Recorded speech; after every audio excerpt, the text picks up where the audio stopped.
नमस्कार दोस्तों, आज की इस वीडियो में क्लास 11th हिंदी कोर का 27 और 29 फरवरी का होने वाले एग्ज़ाम के लिए बहुत ही महत्वपूर्ण प्रश्न देखने वाले हैं दोस्तों, जो सीधे आपको आपके एग्ज़ाम में देखने को मिलेंगे।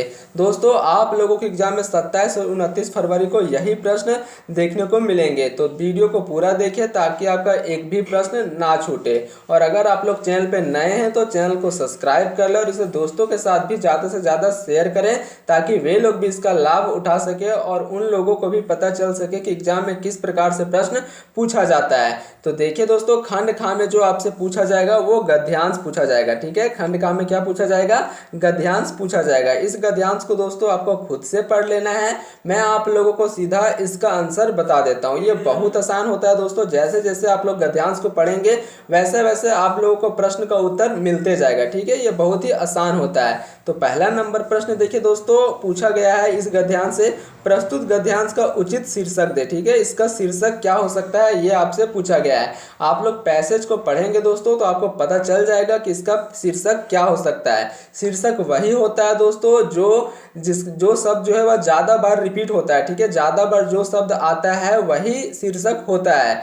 तो आप गद्यांश को पढ़ेंगे तो आपको पता चल जाएगा कि कौन सा जो शब्द है वह ज्यादा बार रिपीट हुआ है। ठीक है, तो इसका सही आंसर हो जाएगा आपका ऑप्शन नंबर ए, शिक्षा का उद्देश्य। ऑप्शन नंबर ए जो है ये बिल्कुल करेक्ट आंसर है। ये शब्द जो है दोस्तों शिक्षा का उद्देश्य, यह बहुत बार जो है इस पैसेज में रिपीट हुआ है, इसलिए इसका जो शीर्षक हो जाएगा शिक्षा का उद्देश्य। ठीक है, ऑप्शन नंबर ए जो है ये करेक्ट आंसर है।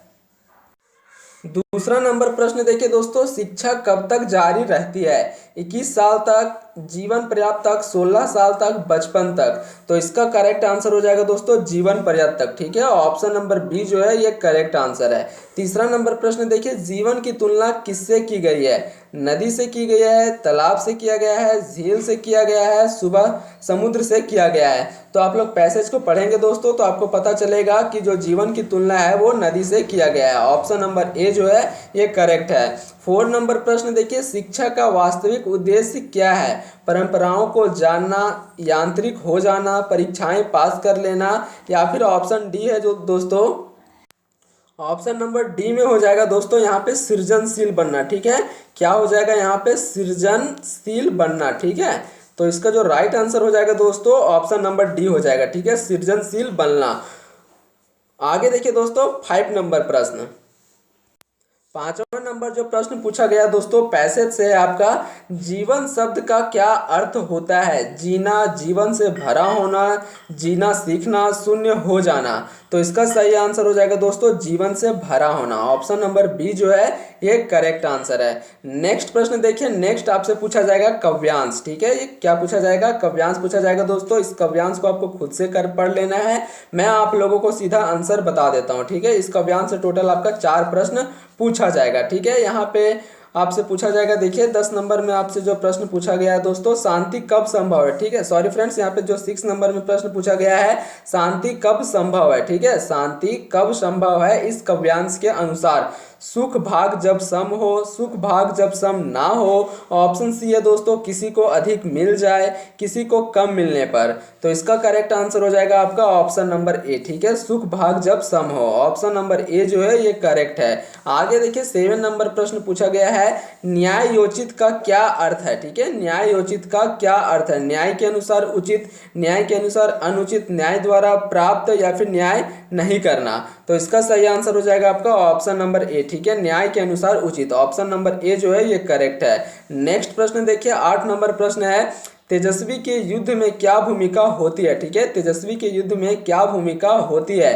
तो इसका सही आंसर हो जाएगा ऑप्शन नंबर ए। ठीक है, समर जीतना या आत्मोत्कर्ष करने की, ऑप्शन नंबर ए जो है ये करेक्ट है। नेक्स्ट प्रश्न देखिए दोस्तों 9 नंबर प्रश्न, 9 नंबर जो प्रश्न पूछा गया है दोस्तों, शांति का विलोम शब्द क्या होगा? ठीक है, शांति का विलोम मतलब होता है दोस्तों उल्टा। ठीक है, शांति का उल्टा क्या हो जाएगा? अशांति। तो इसका करेक्ट आंसर क्या हो जाएगा? ऑप्शन नंबर ए अशांति।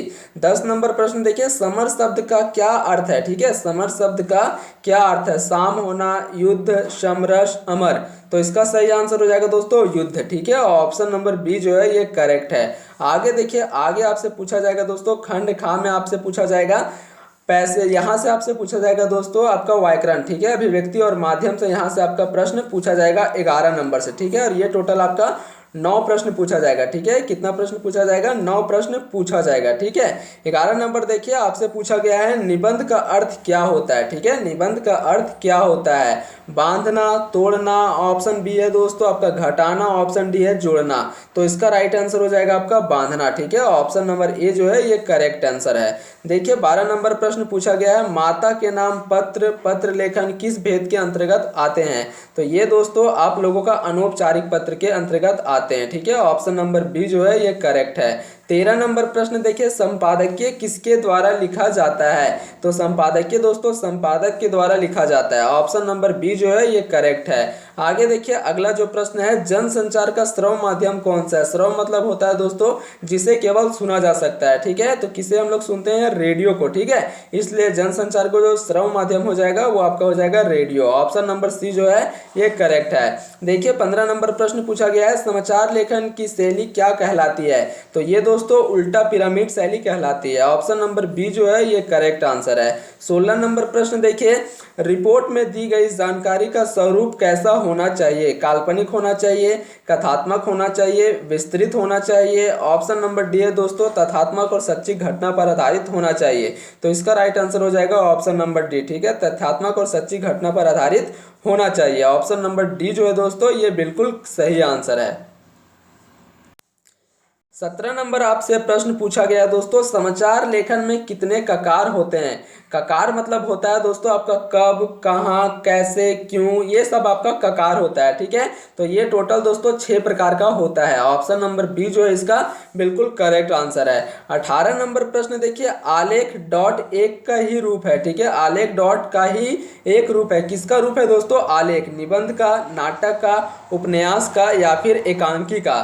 तो इसका करेक्ट आंसर हो जाएगा आपका ऑप्शन नंबर ए निबंध का। ठीक है, ऑप्शन नंबर ए जो है ये करेक्ट आंसर है। 19 नंबर प्रश्न देखिए दोस्तों जनसंचार के आधुनिक माध्यमों में सबसे पुराना माध्यम कौन सा है? तो जो सबसे पुराना माध्यम है दोस्तों वो आपका प्रिंट माध्यम है। ऑप्शन नंबर 20 का सही आंसर है। 20 नंबर प्रश्न देखिए पत्रकारिता का मूल तत्व क्या है? तो पत्रकारिता का जो मूल तत्व होता है दोस्तों वो जिज्ञासा होता है। ऑप्शन नंबर सी जो है ये सही आंसर है। खंड खा में देखिए दोस्तों आपसे प्रश्न पूछा जाएगा काव्यांश। ठीक है, 21 से 23 आपका काव्यांश पूछा जाएगा और ये आपके बुक से है। ठीक है, आपके बुक से किसी भी काव्यांश से दोस्तों कुछ लाइन को यहाँ पे उठा लिया गया है और यहाँ से आपसे प्रश्न पूछा जाएगा कि इसका लेखक कौन है, ये आपका जो है वह कौन सा काव्यांश से लिया गया है। ठीक है, मतलब कौन सा कविता से लिया गया है, ये सारा प्रश्न पूछा जाता है। तो इसका आंसर दोस्तों आप लोग तभी बता पाएंगे जब आप लोग पोएम को पढ़े होंगे। ठीक है, तभी इसका आंसर आप लोग बता पाएंगे वरना नहीं बता पाएंगे। ठीक है, तो आप लोग पोएम को जरूर पढ़ ले दोस्तों। आप लोगों के जो चैप्टर है दोस्तों, जितने भी पोएम है आपके बुक में सभी को आपको पढ़ लेना है और उसके लेखक लेखिका को भी याद कर लेना है। ठीक है, तो देखिए 21 नंबर जो प्रश्न आपसे पूछा गया है इसको आपको खुद से पढ़ लेना है। ठीक है, 21 नंबर देखिए प्रश्न पूछा गया प्रस्तुत पंक्तियां किस पाठ से उद्गृत है? मतलब ये जो आपका लाइन है ये कौन से जो है वह पाठ से लिया गया है? ठीक है, घर की याद, पथिक, वे आंखें या फिर ऑप्शन डी है दोस्तों सबसे खतरनाक। तो इसका सही आंसर हो जाएगा आपका वे आंखें। ठीक है, वे आंखें से ये आपका लाइन लिया गया है। ठीक है, ऑप्शन नंबर सी जो है ये करेक्ट है। 22 नंबर प्रश्न देखिए इन पंक्तियों के कवि कौन है? ठीक है, इन पंक्तियों के कवि कौन है मतलब दोस्तों इसके लेखक कौन है? ठीक है, महादेवी वर्मा, जयशंकर प्रसाद, सुमित्रा नंदन पंत, ऑप्शन डी है दोस्तों निराला। तो इसका सही आंसर हो जाएगा आपका ऑप्शन नंबर सी। ठीक है, सुमित्रा नंदन पंत जो है इसके लेखक हैं। ठीक है, 23 नंबर प्रश्न देखिए 23वां नंबर जो प्रश्न पूछा गया है वो पूछा गया है दोस्तों कवि ने किसान की आंखों की तुलना किससे की है? ठीक है, कवि ने किसान की आंखों की तुलना किससे की है? तो इसका करेक्ट आंसर हो जाएगा अंधेरी गुफा से। ऑप्शन नंबर ए जो है ये करेक्ट है। 24 नंबर प्रश्न देखिए कबीरदास ने किसका खंडन किया है? कबीरदास ने किसका खंडन किया है? तो इसका सही आंसर हो जाएगा आपका ऑप्शन नंबर ए। ठीक है, ऑप्शन नंबर ए जो है ये करेक्ट आंसर हो जाएगा बाह्य, आडंबर और रूढ़िवाद का। ऑप्शन नंबर ए इसका करेक्ट है। 25 नंबर प्रश्न देखिए दोस्तों मीराबाई ने अपना पति किसे स्वीकार किया है? राम को, कृष्ण को, विष्णु को, शिव को। तो इसका करेक्ट आंसर हो जाएगा दोस्तों कृष्ण को। ठीक है, ऑप्शन नंबर बी जो है ये करेक्ट आंसर है। 26 नंबर प्रश्न देखिए रत्नाकर, ठीक है, रत्नाकर ने किसकी सवारी लाने के लिए स्वर्ण सड़क जो है वह तैयार कर दी? लक्ष्मी, सरस्वती, विष्णु, शिव। तो इसका सही आंसर हो जाएगा दोस्तों लक्ष्मी। ऑप्शन नंबर ए जो है ये बिल्कुल सही आंसर है इस प्रश्न का। 27 नंबर प्रश्न देखिए, वे आंखें कविता, जो आपके बुक में कविता है दोस्तों, वे आंखें हिंदी के किस काव्य धारा से प्रभावित है? प्रयोगवाद से, प्रगतिवाद से, छायावाद से, नई कविता से। तो इसका राइट आंसर हो जाएगा आपका ऑप्शन नंबर बी, प्रगतिवाद से। ऑप्शन नंबर बी जो है दोस्तों ये करेक्ट है। 28 नंबर प्रश्न देखिए, कवि अवतार सिंह पास के अनुसार सबसे खतरनाक स्थिति कौन सी थी? मेहनत की लूट, गद्दारी, पुलिस की मार, सपनों का मर जाना। तो इसका करेक्ट आंसर हो जाएगा दोस्तों सपनों का मर जाना। ठीक है, ऑप्शन नंबर डी जो है इसका बिल्कुल करेक्ट आंसर हो जाएगा। आगे देखिए 29 नंबर प्रश्न पूछा गया दोस्तों, दुष्यंत कुमार ने हिंदी कविता में उर्दू की किस विधा का प्रयोग किया है? गीत का, गजल का, नई कविता का, गाने का। तो इसका राइट आंसर हो जाएगा आपका गजल। ठीक है, ऑप्शन नंबर बी जो है ये करेक्ट आंसर है। 30 नंबर प्रश्न देखिए, चांद विहस, ठीक है, चांद विहस देता है पंक्ति में कौन सा अलंकार है? अनुप्रास अलंकार है, ऑप्शन बी आपका उपमा, रूपक या फिर मानवीकरण। तो इसका राइट आंसर हो जाएगा दोस्तों मानवीकरण। ठीक है, ऑप्शन नंबर डी जो है ये बिल्कुल करेक्ट आंसर है।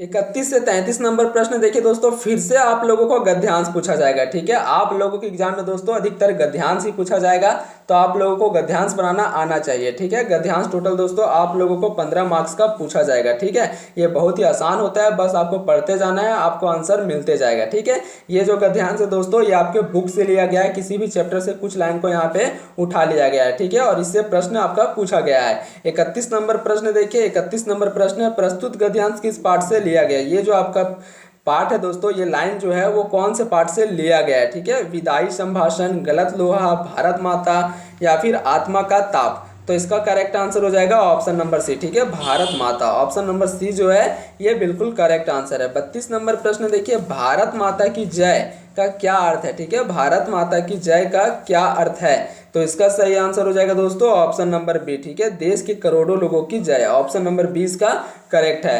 33 नंबर प्रश्न देखिए, किनकी आंखों में चमक आ जाती थी?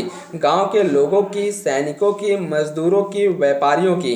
तो इसका राइट आंसर हो जाएगा दोस्तों गांव की लोगों की। ठीक है, ऑप्शन नंबर ए जो है ये करेक्ट आंसर है। 34 नंबर प्रश्न देखिए, मियां नसीरुद्दीन कौन थे?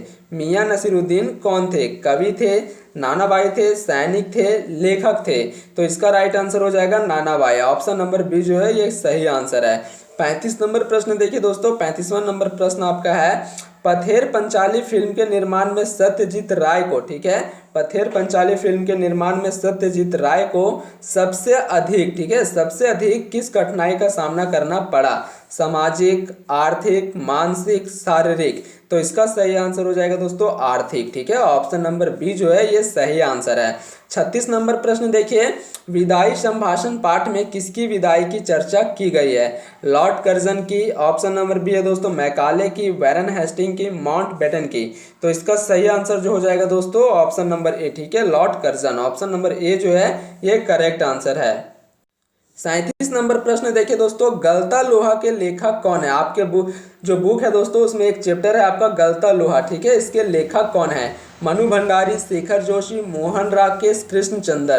तो इसका करेक्ट आंसर हो जाएगा option number C, Shekhar Joshi. Option number C जो है ये करेक्ट है। 38 नंबर प्रश्न देखिए, स्पीति में किस धर्म का प्रभाव अत्यधिक दिखाई देता है? जैन धर्म का, बौद्ध धर्म का, हिंदू धर्म का, इस्लाम धर्म का। तो इसका करेक्ट आंसर हो जाएगा दोस्तों ऑप्शन नंबर बी। ठीक है, बौद्ध धर्म का। ऑप्शन नंबर बी जो है ये करेक्ट आंसर है। 39 नंबर प्रश्न देखिए, जामुना का पेड़, ठीक है, जामुन का पेड़ फलदार पेड़ है यह कहकर कृषि विभाग ने विभाग में भेज दी। ठीक है, हॉर्टिकल्चर, आपका ऑप्शन बी है मेडिकल, ऑप्शन सी है आपका कल्चर, ऑप्शन डी है आपका परिवहन।